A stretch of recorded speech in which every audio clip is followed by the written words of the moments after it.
This is Dave, and I'm here with Ethan, and together we are Dave and Ethan's 2000-inch Weird Al podcast, episode 82-inch. On this week's episode, John Bermuda Schwartz joins us as we raid his Weird Al archive to share more rare clips and promos. It's Dave and Ethan's 2000-inch Weird Al podcast. It's a podcast about Weird Al. It's Dave and Ethan's 2000-inch Weird Al podcast. Seriously, the whole podcast is about Weird It's Al. Dave and Ethan's 2000-inch Weird Al podcast. You don't have to listen, but we're glad you are. Dave and Ethan's 2000-inch Weird Al podcast. Thank you so much for tuning in. We're so excited to share these brand new clips that Bermuda brought with him. But first, we've got so much that we've got to cover. Last week's episode with Jason Thiessen got such a great response. Thank you to all the My Little Pony Friendship is Magic fans and friends of our podcast who checked the episode out on YouTube. And I guess now would be a good time to remind everybody that you can listen to Jason's episode and all of our episodes on YouTube. Head over to youtube.2000inch.com and listen and subscribe for free. And if you're listening to this on YouTube right now, click subscribe. What are you waiting for? Big thank you to everyone who just clicked subscribe and to all of you who've already subscribed. Big breaking news. Congratulations to Grammy-nominated Jim Chemo West on yet another Grammy nomination. His album More Guitar Stories was nominated in the Best New Age category at the upcoming 63rd Grammy Awards. This is the same category that Moku Maluhia, Peaceful Island, was nominated in at the 61st Grammy Awards for albums containing at least 51% playing time of new vocal or instrumental New Age recordings. Best of luck to our favorite slack key guitar player and artist behind the official Dave and Ethan's 2000-inch Weird Al podcast theme song. We will be rooting for you on January 31st. Do we need to start calling him two-time Grammy Award nominated Jim Chemo West now? Yes, but only until January 31st. Then we can hopefully start calling him Grammy Award-winning Jim Chemo West. Also, check out two-time Grammy Award-nominated Jim Chemo West's holiday show this coming December 13th at 4 p.m. Star Time. That's 7 p.m. Burrito time. Chemo will be performing holiday classics from his Christmas albums along with several others. Tickets are only $15, plus you get 20% off any merchandise. For more details, check out jimchemowest.com. Now this is super exciting. Both of us have received our early copies of the brand new Dr. Demento compilation album called First Century Dementia. And I gotta tell you, it's pretty stinking majestic. The album will officially be released this coming Friday, November 27th, and the CDs will be available everywhere music is sold. But, collectors, there's a limited edition vinyl that will also be available. Yes, the 2-disc black vinyl gatefold LP will be available exclusively at indie record stores on Record Store Day, Black Friday 2020. Visit recordstoreday.com for a list of participating stores. Also in Dr. Demento news, in addition to the slew of fun new products, Demented Punk has just launched an incredible set of Weird Al's Beat on the Brat enamel pins. This is a major collector's alert for Weird Al fans.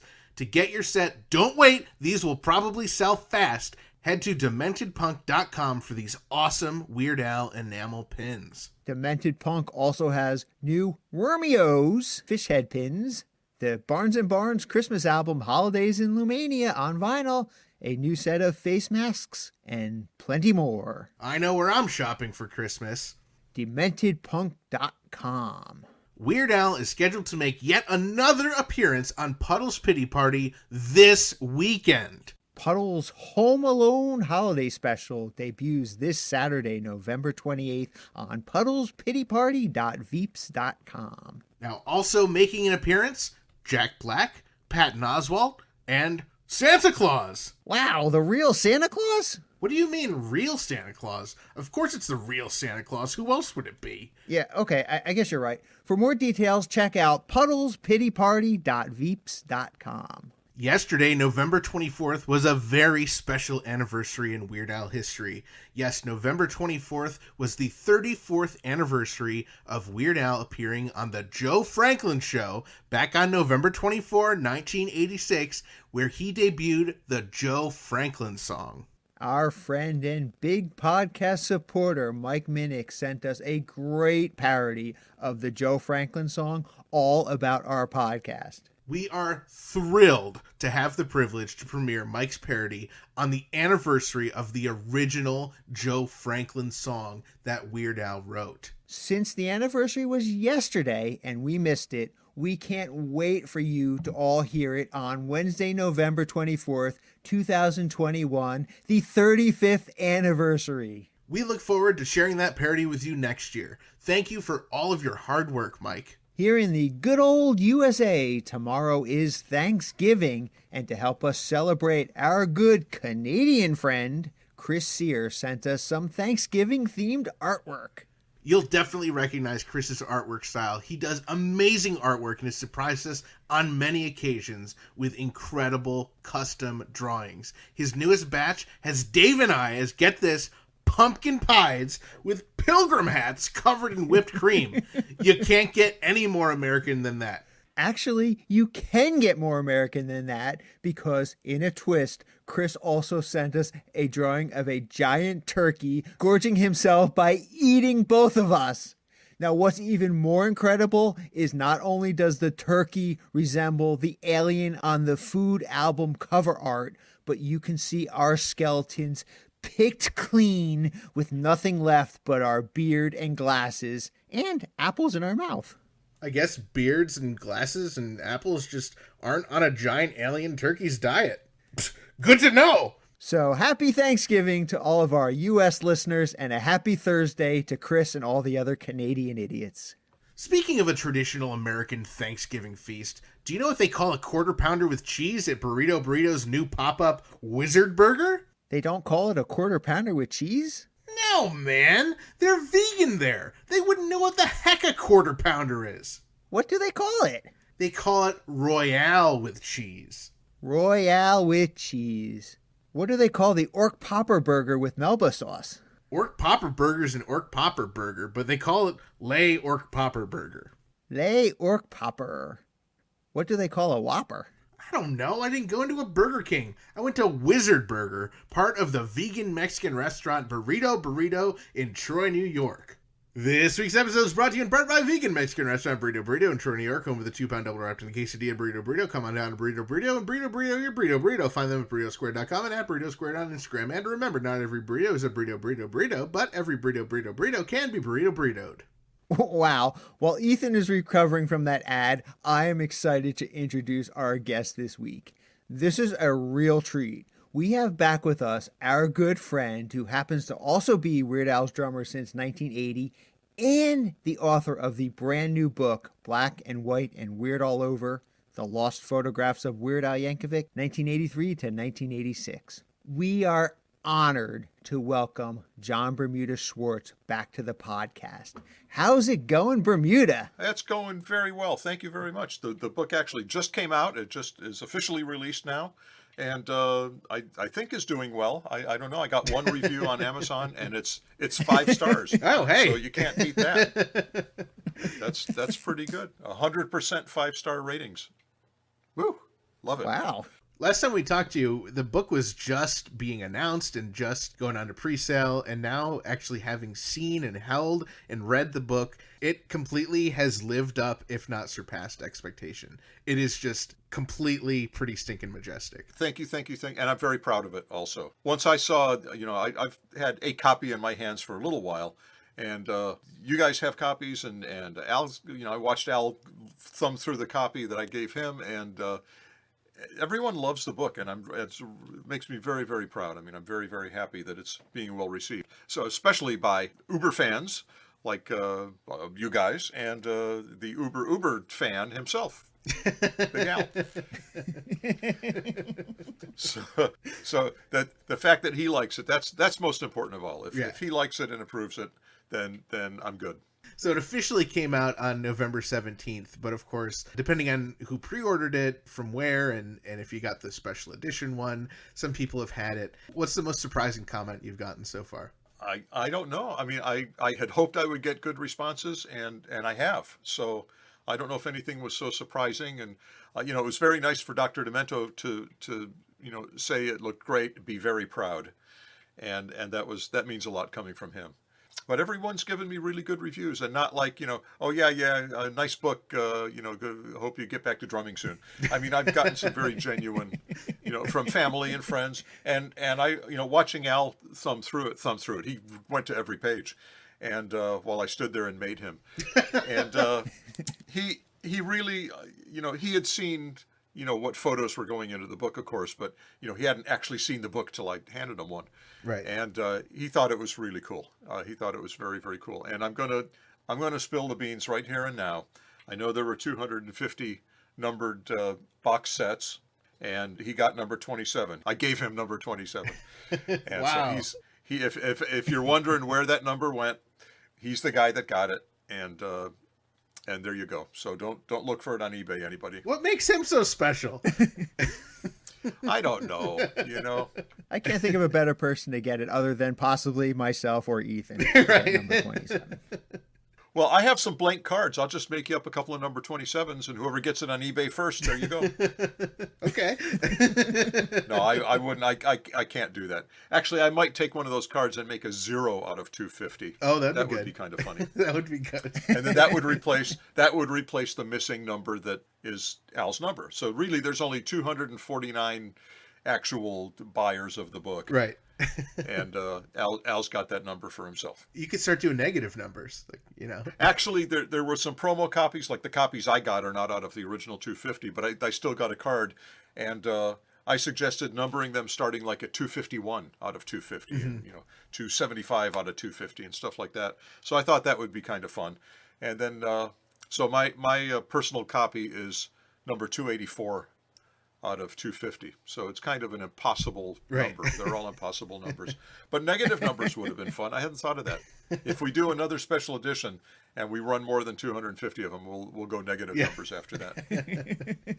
Oh, I hope there's another special edition. Or is there any talks of a soft cover version or anything, or is it just all too soon? Well, it's too soon. I think if the book was going to come out, if there's going to be a second printing of it, and I hope there is, I would assume it's going to be the hardcover version. I don't know. You know, a soft cover would be fine. They can put nice pages in a soft cover. I mean, that would be the only difference, is the cover itself. That'd be cool. I mean, I know that was done with, you know, Weird Al the book. You know, the second edition came out as a soft cover, which means that everyone that bought the first one, you know, the major fans have to then go buy the second one because it's a different version. Right. So maybe that was kind of smart. Maybe you know what? That's a good idea. Yes, the second printing will be soft cover. Yeah, there you go. Thank you. That's a very good idea. No, I know you guys will buy them. Yeah. I'll have to go buy one. Yeah. No, wait, well, I get a deal on it, of course. Right. With the success of the book, is there any thoughts of possibly doing a sequel? I know you don't have the black and white photos, but maybe a color version? Well, not a color version of that book exactly, although I could issue color Ricky and Rocky Road and Eat It photos and stuff like that. But, you know, there are other eras and other sort of themes. I mean, this was, you know, videos and some studio. There could be a on the road theme. There could be, you know, overseas, you know, Australia and Europe and stuff like that. There could be, you know, I've always put some photos up on the WeirdAl.com site, you know, for a long time. Certainly there are more photos than that, and certainly they would look better, you know, much better quality and resolution in print. So, you know, there are possibilities. Let's see how this one does, and see how amenable the publisher is to a second edition or a third or whatever it takes. You know, that would be cool. I'm ready. I've certainly got the photos for it. No shortage of that. All right, Dave. Let's each buy 3 times the number of books we've already bought, so we can. Let's see, 3 books. I get 35 cents a book. Wow! Thank you. I owe you guys a lunch. You heard that, listeners. You know what you have to do. That's right. Well, you need one for every room of the house, because when you need to see the picture. That's true. Bermuda, you've said that there are essentially color versions of each picture that appears in the book. I have color alternate photos, and some of which are very, very similar to those. I believe I was carrying 2 cameras on some of those shoots, one with color film and one with black and white. So some of the color, photos have been out, but the black and white ones largely have not been seen. And that was the selling point of this book, is that they were, lost. Right. They were, just sort of put away and never seen before. And so that was really the reason I wanted to put these out. It would be easy to put the other color photos that I shot on those shoots as a book.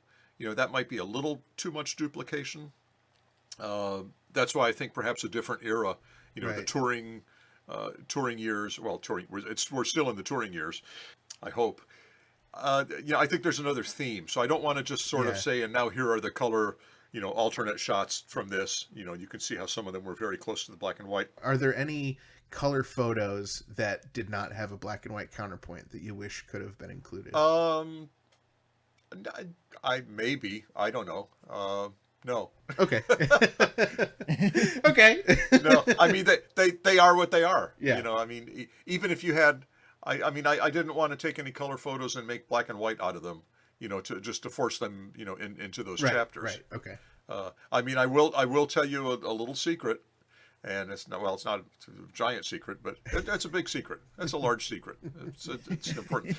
No, the first 2 photos in the book, the photo of me taking the picture of Al and then the resulting photo, those were color photos. Ah. And the reason they were, and if you look at them, a photographer, who's familiar with film would look at that and say, you know what, that photo was converted. It's got it's a little bit of a different texture, and you can tell that all of the grain in there, that they're like different color grain things going on. It's not just grayscale. And those were made black and white, not because we couldn't print the book in color, because I believe the book was printed in color, and just all the photos were just, grayscale, basically. Right. They had been reduced to, to essentially black and white, but they all, I believe that everything was printed with color ink, just not using much of the other colors. So it wouldn't have been difficult to make those 2 pages color photos. But we wanted to keep it all black and white. We wanted to keep that theme. I mean, there's another picture of me in the back of the book on for the biography, the 2-sentence biography. Right. That picture of me sitting in my living room with the camera hanging around my neck, the actual camera, mind you, that was a color photo. It was a color, photo taken with my phone, and I made that black and white just so it would fit the vibe of the book. And I added film grain in Photoshop just to really have it be, consistent with the look of the book. So there's a little bit of trickery on both ends, but the actual photos in the chapters are actual black and white photos, and no trickery there. Well, I think now we have the recipe for your next edition of the book. Those 3 photos are now in color, and then we'll all buy it again. Ah, there you go. That's not a bad idea. That's a very good idea. No, you know what? The only thing I can think of for another day, I will tell you there are quite a few photos that didn't make it into the book. And not because they were terrible photos. Well, some of them were. And not because they were repetitive photos, although some of them were. I mean, sometimes I take 7 or 8 pictures that looked really similar, and they, and I'd send them all to the publisher, and they pulled out 2 or 3 of them. They say, we don't really need 10 pictures of essentially the same thing. It looks like we're just trying to add pages to a book. So they made some decisions, some editorial decisions. But I don't think there's anything in there that I was dying to have in there. But if there was another edition and we did an expanded edition, for example, I could easily pick out another 100 photos to go in there. Whoa. Oh, that would be cool. We could add another, 30, 40 pages very easily. And that could be cool. I mean, the photos are ready. They're ready to go. But we'll see. It's still a ways off to talk about another version of this Right. book. It came out last week. Well, right. I would sooner talk about a different kind of a book, or I'd like to talk about our next tour. That would be exciting too. Is there any news about a new tour? I don't have any leads on that.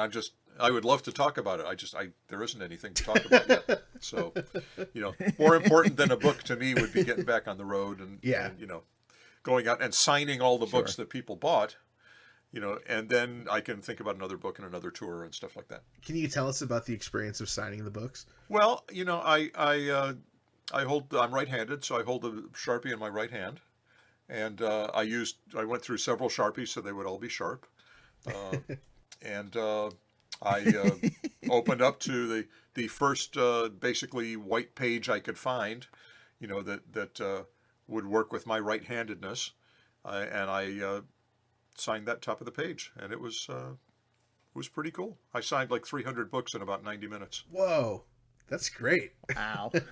and that does include a lot of personalized. I mean, it wasn't just signing my name, although they do have generic signed copies. Right. But I signed all of the requested things, some of which were kind of involved. I had to be very careful, about writing and spelling and not smudging, because then I would ruin the book. It wasn't just signing my name. I didn't ruin any books in the process, but I had to be very careful with some of the things, because some people were very specific. I mean, they had me write like a fairly lengthy stuff. I didn't even think to do that. I should have. There's still time. It's true. Actually, I'm not sure. Well, I'm going to do one more quick round of signatures there, and then it's done. When they pull down the offer for a personalized book, that's going to be the end of it. So, if you go to the Book Soup link, and you still see that up there, there's still time to get a personalized copy. If it's gone, you I think, get a copy that's just generically signed, which is okay too. There's nothing wrong with that. Of course. Well, we have a real treat, because not only did you sign 300 books for people, and not only did you create this great book, but you also brought with you rare audio, and we would love to get right into that right now. All right. Can my drummer take a picture of you? He's got this thing about scrapbooks and stuff. Wow, a drummer taking a picture. Imagine that. Imagine. You know what? That was from Six Flags in St. Louis in like 1983. Whoa. And I mean, when I say I had a camera with me at all times, I mean I had a camera on stage. I always, if I wasn't playing drums, it was likely that I was taking a picture. I've had Al and the guys turn around so I could take a picture of them with the audience behind them. I mean, I've just, I wouldn't do that now, or I certainly wouldn't let him know I was doing it. But I swear I had a camera with me like at all times, and even on stage. And I guess he saw me holding the camera up and realized it wasn't time to start the song. It was time for me to take a picture. So that's what that was about. But that is proof that even back in the early days, I always had a camera with me, and I was always taking pictures. And at some point, I'll go dig up that picture that I took. Yeah. And I'll send it to you. It's one of many such pictures of the audience from my perspective. I was going to ask you specifically if you remember what you were taking a picture of in that particular clip. Well, I would have been taking a picture probably of just the audience, and because I took pictures of the audience. I take pictures when I go to the venue and there's nobody in the audience. I take pictures of the empty house, and then if I can, I'll take pictures of a full house later. I just take pictures. I snap. And they let you do it because when you're a photographer, you can do it. Right. Oh, sorry, that's from somewhere else. Sorry. I just love that Al mentions, he's making some sort of scrapbook, and yet it's literally 37 years later you release this scrapbook. It's a little bit nicer than a scrapbook. Yeah, I had no idea. Actually, this has been in the works for 3 years. Actually, I thought of it 3 years ago, and it's only been in the works for a year. I sat for 2 years doing nothing. Oh, no, I was on tour. That's right. But I just, the idea for it came up, a while ago, but not a long time ago. I mean, it had never occurred to me to put out a book of photos until I came across the black and white ones, and I thought, those are special. Let's put those out. And now I'm thinking, well, that's a good start. Maybe people want to see more photos. So, something else to think about. And, maybe when we get back on the road, I'll take some more pictures, and Al can say, can my drummer take more pictures? Geez, enough with the camera already. Don't you have enough pictures of audiences from around the world? Jeez. I do have one more question about this very brief 3-second clip.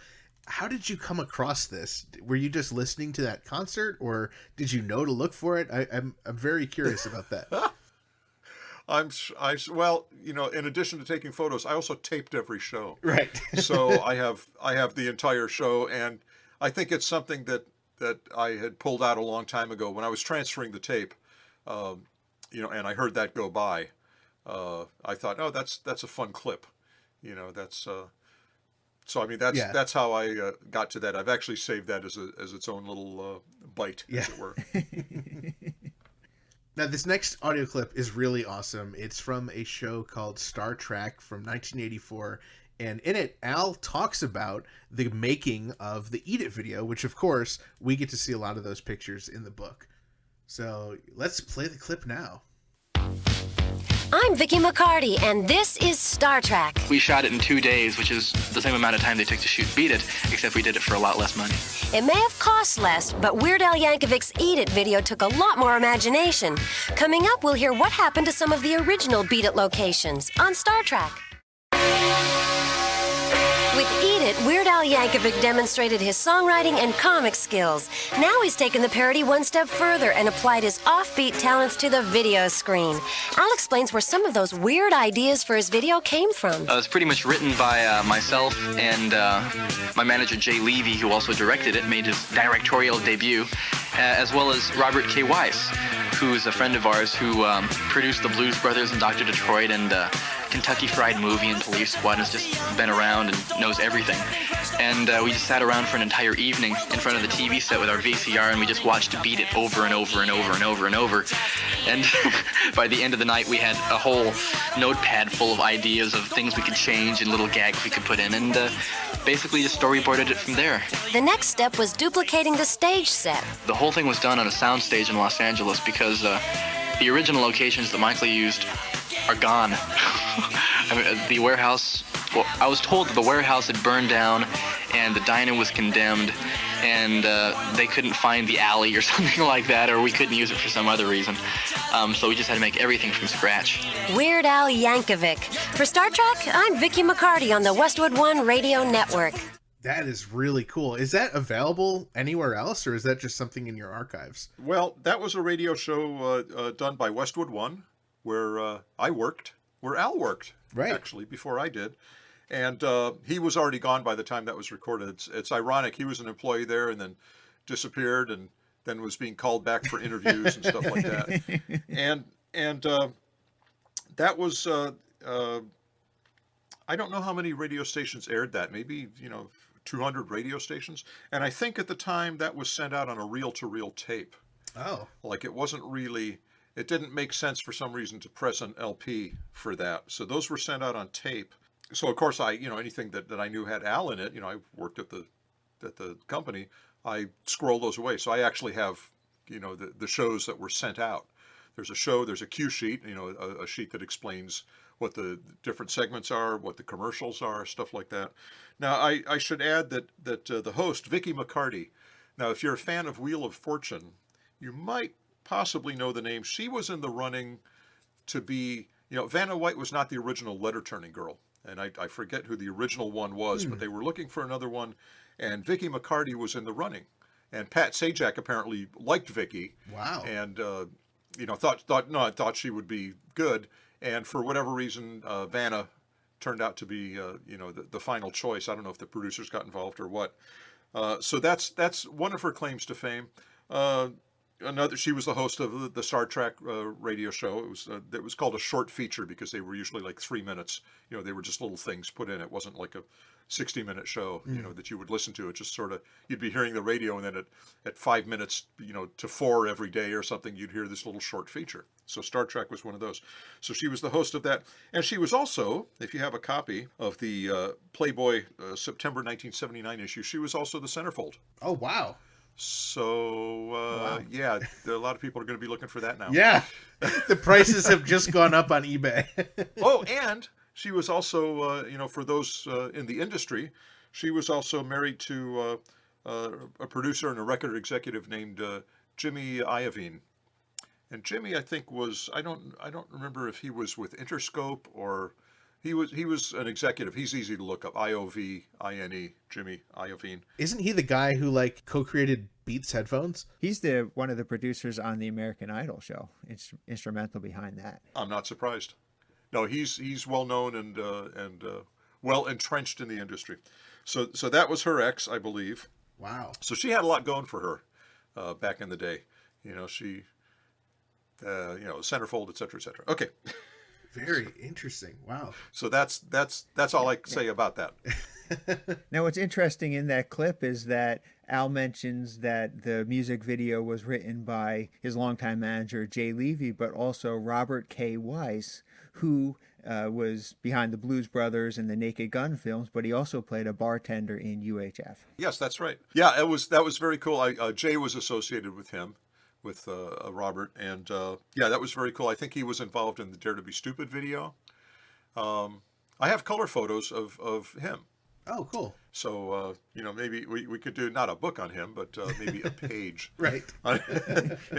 maybe a pamphlet or something. That's right. Yeah, Robert K. Weiss was quite a hot property back then. It was very cool that he was involved. Al, of course, helped write the video too. But the three of them put their heads together and came up with Eat It. Wow. Yeah, if I'm not mistaken, he was also involved in the Complete Al, and he had at least some kind of role in the Like a Surgeon video as well. Well, the Complete Al and all of that stuff was all done at one time, producing Like a Surgeon, Dare to Be Stupid, and Right. 1 More Minute videos. Right. And that was all shot. Anything that was live footage for that was shot around that time. So yeah, he would have been involved with those as well. Were you at the interview when Vicky interviewed Al for this? No, I'll tell you how that stuff works. Professional secret. Most of it, not all the time, but a lot of times, companies that produce programming will interview celebrities, about their new project, or if they're up and coming, or if something, if they're newsworthy, they will interview them and they'll ask them all sorts of questions. Now, obviously, at this time, the interview would have been done probably around April of 1984, maybe mid-April, and so they knew to ask questions about Eat It, stuff like that, and then basically Vicky would ask questions that were tailored to Al's answers, even though they were pre-recorded. Oh, got it. Okay. 2-3 weeks earlier, and it was basically assembled. She didn't sit down with him. Even though they're Westwood One buddies, they're not. Okay, I get it. Yeah, he would have met her. He would have known, who Right. she was, of course. But they did not sit down for an interview. So that clip, he was involved with. He not involved. He was. His sound bites were featured on other shows as well. Earth News had become a Westwood One show, and there are Earth News clips with Al on them, and might have had even some of the same clips. Oh, very cool. Some of the same things. It's possible. With a different person talking, pretending to have interviewed him. Right. Now, I will tell you that when Dr. Demento would feature an interview with him and Al, it was him and Al. That was a proprietary interview that he conducted. They didn't just cut in some interview he had done at another time and tailor his questions. He sat down with Al, and that, those are for real. That's Right. him and the doctor. Everything else is kind of put together. Well, I do want to share another industry secret with our listeners. What you're listening to right now, Bermuda was pre-recorded. Dave and I are just filling in after the fact. He just sent us all of his audio. That's right. Yeah. How about those Dodgers? They're kidding. Come on, everybody. Of course. They're kidding. You're kidding, aren't you? They're kidding. I think they're kidding. No comment.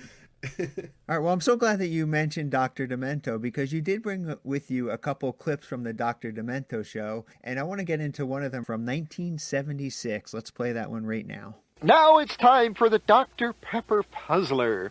Be the first to call Laughing Linda and Jungle Judy at 520-KMET with the right answer to the Dr. Pepper Puzzler and win yourself a Dr. Demento's Delights record album. Now, here's the question. I'm going to play a record by Red Engel. He's going to sing Cigarettes, Whiskey, and Wild, Wild Women. The Dr. Pepper Puzzler is, what other great demented artist did Red Engel perform and record with? What other artist that I play on the show a lot did Red Engel perform and record with? Here's Red on his own.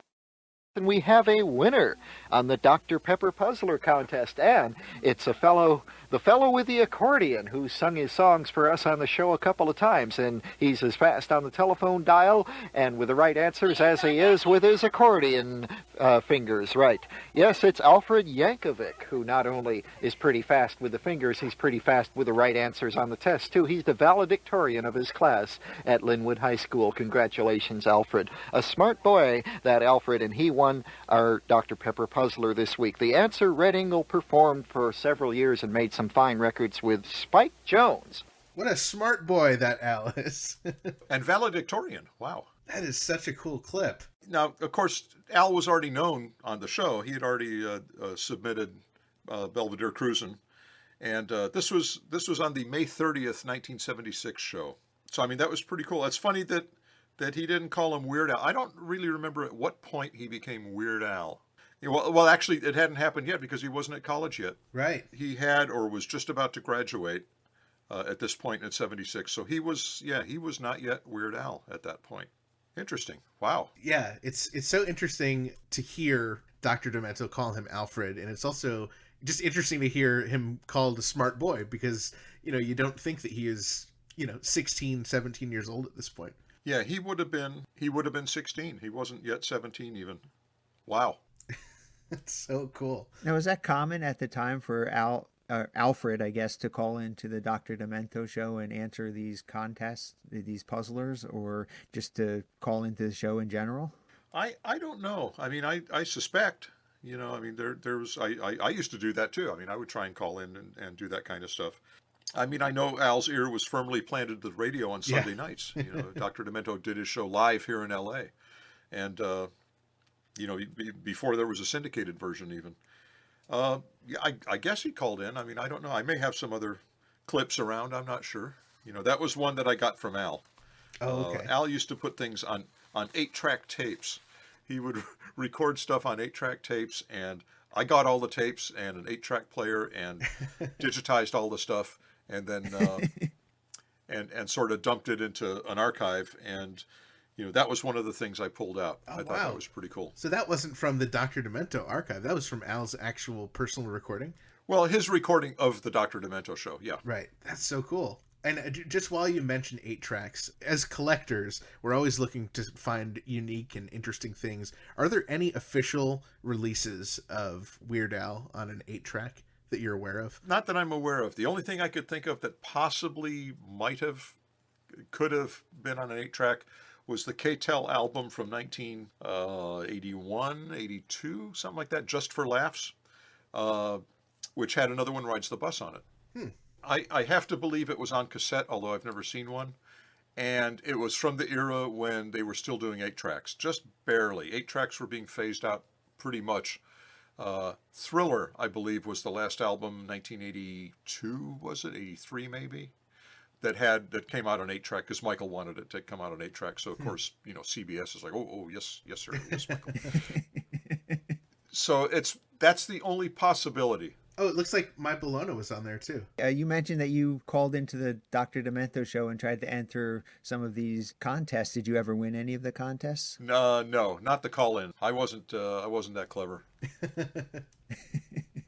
Did you know this trivia answer, though, Spike Jones? I was listening to it as I listened to the clip, and I thought, who would that be? Because I know the name Red Ingle, and I'm trying to think, Spike had so many different people who would come in and sort of guest on his records and stuff.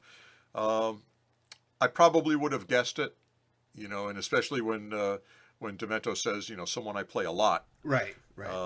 It's like, well, at that time, it wasn't Weird Al, so it had to be Spike Jones. I probably would have figured it out in a couple of guesses. Yeah. But I knew the name Red Ingle. Yeah.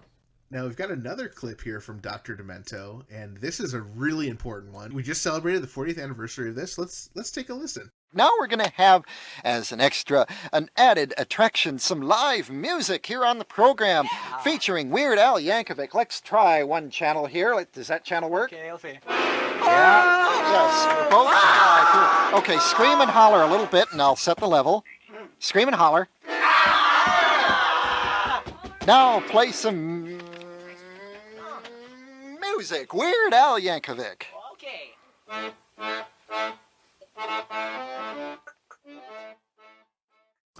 Memories of Another One Rides the Bus.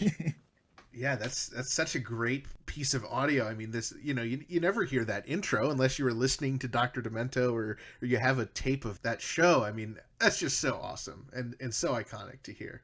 I forgot where I got that. I mean, obviously I was in the studio. I wasn't taping it at the time, but I think I may have got that either from Musical Mike or possibly from Jeff Morris, probably from Jeff Morris, who handles the archives of the show. When you hear that, does it bring you back there? Like, can you picture where you were sitting and what you could see? Yeah. I mean, I was kneeling on the floor, which if anybody saw us on the first and second tour, I think, I would come out in front of the drum set and put the accordion case on the floor and, get on my knees and beat the hell out of it. I mean, I didn't have a stand or have it on my lap or anything. I didn't know that. So that's what I was doing in the studio that night in the control room was I had it on the floor and was just beating on it. And, I remember. Wow. I remember well.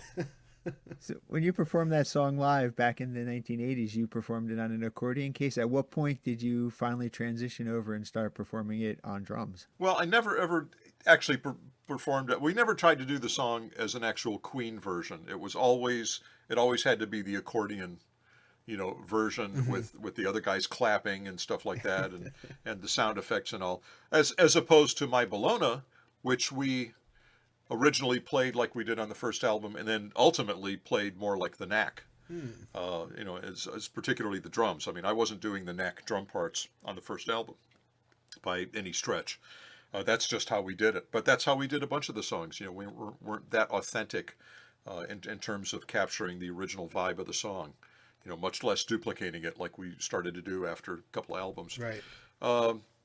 But there was probably a point where I did do that on the bass drum. There was a point where I think I had a sample of the actual accordion case. I went and recorded the original accordion case, which I had beat up so badly I had to retire from touring because I had beat it up so horribly badly. I mean, if I had any idea that it was such a treasured thing, that Al might want to put that original accordion back in it someday. Right. I would have gone and bought another case. But I did eventually, after I'd beat the snot out of that, I had bought another actual accordion case and outfitted that, and then I beat that up too. And then I think I bought another one, and then there was a certain point where we just stopped doing that. And then when we brought it back, I just did it on the bass drum. But I did try a sample of it, and it just wasn't the same. It was just it was much better to at least play the drum on it. Right. And like that. But I can't remember the last time we played that. It would have been, there was a point where it got relegated to the medley. Right. I mean, there's only so much time to play all of Al's singles, in one show. Yeah. So that's how things often wound up in the medley. Or if he didn't have a complete version of a song, that sometimes wound up in the medley. So there were a bunch of those. That's a show in itself, talking about all the little, a verse and a chorus of a song that never got recorded. Oh, we'll have to do that sometime. Never got permission. Yeah. Chicken pot pie, snack all night, et cetera, et cetera. Now, so the fact that the accordion case was the instrument, when you guys would travel with that, would there be a case to put the case in? No, Okay. and that's part of what helped beat it up. Okay. I mean, I flew it to New York, as is, Okay. basically, when we did the Tomorrow Show. That was fun with the sound effects and stuff inside of it. I mean, everything was packed inside of it. And we're lucky it didn't get lost. But I'm sure it took a little bit of a beating then. It just...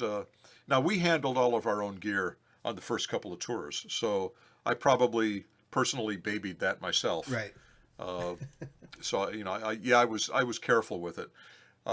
If we were to do that now, we would probably put it in its own case. We would put a $25 beaten up accordion case in a $300 anvil case with wheels. And locks. That's one of the holy grails. People ask, what's some of the coolest one of a kind stuff in the archive, and I would have to say that the accordion case is, Al's accordion itself would be the number one item, but because I have the accordion case, that's probably my number one item in the archive. That's a one of a kind, right? Particularly cool, personal Al, It's even got a little Dymo label. Remember those? It's got a little blue Dymo label that says Alfred Yankovic stuck on wow. it. Still. So it's pretty cool. But that was hearing that recording, I mean, it takes me right back. We have a third clip also from the Dr. Demento show, and this is a little bit that features Weird Al. Let's take a listen to it right now. Bob and Doug McKenzie from the Great White North and Take Off. Well, that record has so much conversation on it and so many fascinating sounds. I wonder if there really are things on it that perhaps wouldn't be audible to the average unsuspecting record buyer. Like, let's just see if we can turn it backwards and whether all that stuff is really true. Let's see. Take off to hell, you little scumbucket! Satan wants you to take off! Take off! I wonder. No, we were just kidding. But that's Bob and Doug McKenzie with a little help from people's vivid imaginations. Here's number 2. Yeah, and so of course the lead voice on that little bit was Al, of course, and if it wasn't clear, he was saying, "Take off to hell, you little scum buckets! Satan wants you to take off." Anyway. Oh, that's so great! Boy. Good times. Good times. Do you have a date on that one? That was like May of 1982. Ah, okay. Yeah, that sounds good. Yeah. I wonder if that in any way helped inspire, the Nature Trail to Hell backwards message. I don't think that in itself. I mean, Al was certainly aware of, all the controversy surrounding, supposed backwards masking and genuine backwards masking. I don't think that particular little bit, stuck in his head for the next 2 years. Right.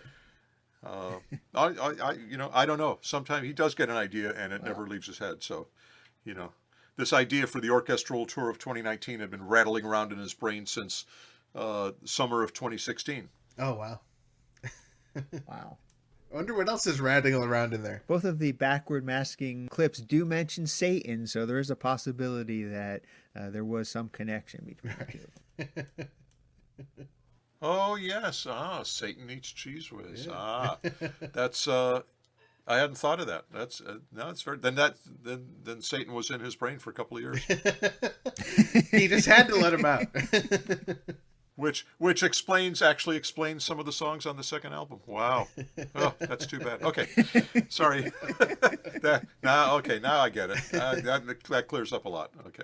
Now, while we're on the topic of, Dr. Demento and these radio clips, you've sent us a couple of these really cool radio spots that have aired over the years for various different concerts and events, and really excited to play this one. This is the earliest one from 1981. This Saturday, meet the weirdest of all. KRNA presents Weird Al Yankovic. Yeah, that's right. This Saturday, meet the weirdest of all. Weird Al Yankovic. We're going to stop it there, but we'll be back next week with Bermuda for even more rare audio clips and radio promos from his archives. Plus, we have exciting Bermuda-related news to share next week. Oh, wow! I'm excited for the Bermuda-related news. Me too. Plus, I'm very excited to hear what he brings for next week's episode. Yeah! Are you sure we can't just play one teaser clip for next week's episode? Oh, I don't know. I asked our intern Frank, and he said no. Come on, give us one more clip, please. Come on, Frank. Oh, we're in hell. We're in hell. Frank, play another clip. Play another clip. Oh, Frank, please. Well, somehow your whining works like it always does. Frank's giving the thumbs up for one teaser clip. 557! Amazing! It was so great to hear all those rare old clips from the Dr. Demento show. Can you believe he's been on the air for 50 years? That's crazy. I wonder how far back Dr. Demento's personal music collection goes. Maybe all the way back to the 1st century? Ah, yes, just like his new album out on Friday, First Century Dementia, the oldest novelty record of all time. I wonder where he got the idea for that album. Good question. Why don't we just ask him? Hey, Dr. D, where did you get the idea for your new album, First Century Dementia, the oldest novelty record of all time? Hi, Dave. Hello, Ethan. My producer, John Caffiero, actually thought of it. He also came up with the idea for Dr. Demento Covered in Punk, and that's done pretty well. We're working on Volume 2, in fact. So he thought, let's try something different. I mean, really different. Ooh, very exciting. Well, where did you first discover these songs? Well, I've been listening to this music since I was 7 years old, and my grandpa gave me some of his old records. When I was 13, I saw that the Salvation Army store I'd pass on my way to school had a sign in the window saying, "Records, half price, 2 for 5 cents." Within a few years, I'd found copies of many of the records included in this package. When I began the Dr. Demento show in 1970, I'd occasionally play some of them on the air. Wow, that is so cool. How did you decide which songs to include? It wasn't easy. Comedy songs and spoken comedy routines and sketches were a major part of the record business in the early 20th century. So I started with records that I'd loved for all my life and added a few recent discoveries and narrowed them down, which was the hardest part. I mean, it's got 24 tracks on it, and that sounds like a lot, but compared with all the comedy that was recorded back in those days, it's just a fraction. All right, I know it's tricky because it's a compilation album, but if you had to choose, which song could be the album's single? Well, I'd say Barney Google by Billy Jones and Ernest Hare. It was a huge hit when it came out in 1923, and it's probably the best remembered song on the album today. In those days, just about everybody read the comic strips in the newspaper, the funny papers as they were called, and Barney Google was one of the most popular comic strips. Barney Google was a sportsman of sorts, what people used to call a ne'er-do-well. He was the owner of a decrepit racehorse whose name was Sparkplug, and Sparkplug became the most popular character in the strip. The song by the Tin Pan Alley stalwarts Billy Rose and Con Conrad was so catchy that it remained popular long after the comic strip character was mostly forgotten. Great choice. Thanks for letting us know. Now I know why you've been on the air for 50 years. You are so knowledgeable. That was a lot of fun. Thanks for answering our questions, and congratulations on the new album. Well, catch you later, Dave and Ethan. Thank you so much. Thanks, Dr. Demento. Thanks, Dr. D. Don't forget to pick up this Friday the brand new album from Dr. Demento, First Century Dementia. Yes, if you head over to drdemento.com and click on store, you can get the brand new album, First Century Dementia, and a lot of really awesome merchandise based on the album, plus a whole bunch more. And collectors, you're also going to want to pick up the Record Store Day vinyl release, the limited 2-disc black vinyl gatefold LP, available exclusively at indie shops on Record Store Day this Black Friday 2020. Yes, head over to recordstoreday.com for a list of participating stores so you can make sure you get your limited edition vinyl. This week's episode is brought to you in part by Discover Darwin, promoting tourism in Darwin, Minnesota. Not only is historic Darwin, Minnesota beautiful, it's also populated. As of the year 2000 census, there were 276 people, 119 households, and 79 families residing in Darwin, Minnesota. The population density was 368.7 people per square mile, and for our Canadian listeners, that's 142.1 people per square kilometer. There were 130 housing units at an average density of 173.6 per square mile. And again, for you Canadian listeners, that's an average density of 66.9 housing units per square kilometer. In a nod to Weird Al fans everywhere, 27.2% of the population was under the age of 18. I'm pretty sure that was intentional. For more fun population facts, visit discoverdarwin.biz. Visit Darwin, Minnesota on your next expedition. Discover Darwin, more than just the twine ball. Each week, we're able to bring you this podcast absolutely free, thanks to sponsors like Burrito Burrito, Angel Valenzuela and his son David Cash, Discover Darwin, Jackson Scoggins, and our amazing Patreon supporters like Summer, Calvin, and so many more. Revenue from our incredible supporters on patreon.com/2000inch is how we can afford to continue doing what we love, which is making fantastically fun, funny, and family-friendly Weird Al podcasts for you each and every week. We'd absolutely appreciate your consideration in joining our pretty stinking majestic Patreon family for as little as $1 per month. Another way to support the podcast is to pick up and wear merchandise from the official Dave and Ethan's 2000-inch Weird Al podcast merchandise shop. Head over to shop.2000inch.com for t-shirts, tote bags, mugs, face masks, and more. Find us online at weirdalpodcast.com or 2000inch.com, and please join our Facebook group by heading on over to group.2000inch.com for episode discussions and other exclusive content. Don't forget to tag fun Weird Al or podcast related posts on social media using hashtag 2000inch and hashtag Gil and Chill. And remember to follow at 2000inch on Facebook, Twitter, and Instagram. You can listen to every episode of this podcast and check out our past guests on 2000inch.com or weirdalpodcast.com, as well as heading on over to youtube.2000inch.com. Make sure to share our posts, tell your friends about the podcast, and we love it when you leave us voicemail via our 27-hour-a-day podcast hotline 347 Spatula. You might even hear your message on the air. The 347 Spatula Hotline, the official hotline of Dave and Ethan's 2000-inch Weird Al podcast, is sponsored by Angel Valenzuela and David Cash, two amazing Weird Al fans and podcast supporters. You already know where to find us, but do yourselves a favor and head on over to Apple Podcasts, Spotify, Stitcher, Amazon Music, or the podcast app of your choice, and hit the subscribe button to ensure that you do not miss a single episode.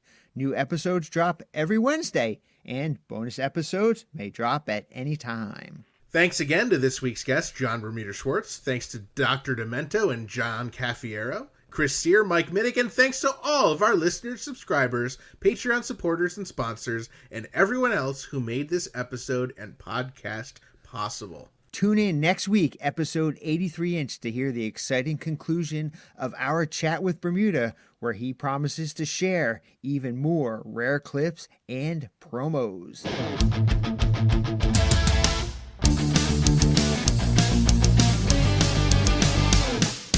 That was Dave and Ethan's 2000-inch Weird Al podcast, episode 82-inch. The Weird Al podcast, whose theme is by two-time Grammy-nominated Jim Kimo West.